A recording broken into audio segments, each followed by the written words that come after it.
Assalamu alaikum YouTube көрүүчүлөр, жылкы сүйүүчүлөр. Бүгүн сатууда туугандар ушул 1 жаштагы кара кашка тай бар. Азыр тайдын маалыматын алып беребиз. Тай негизи Бишкектен келиптир туугандар. Өтө зиртилдеген мындай чыйрак тай экен туугандар. Кашкасын көрсөтүп коеюн, мына узун кашка. Көкүрөктөрү, буттары 4 буту тең, таза, шишиген жерлери жок. Туугандар, бул сатып атканда хозяин айткан экен, жакшы аттын баласы, бул тайды союрбей эле, бунун атасы жакшы ат эле деп ошентип саткан экен туугандар. Таза кыргыз жылкы экен туугандар, эч бир жылкынын аргыны жок экен тайда. Казыктарында көрсөңөр булар.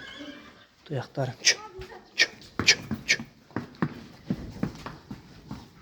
Жанар. Болгон эт арык экен да. Бул баазы канча? Баазын өзүңүз айтып коюңчу. Бааз 75 миң. 75 миң баазы. Кеми барбы? Азыраак жолун өтүп беребиз. Жолун өтүп бересиз. Сурайсың, а?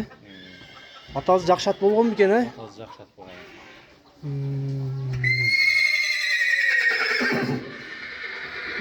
Жанар, кара байыр экен туугандар, таза кыргыз жылкы.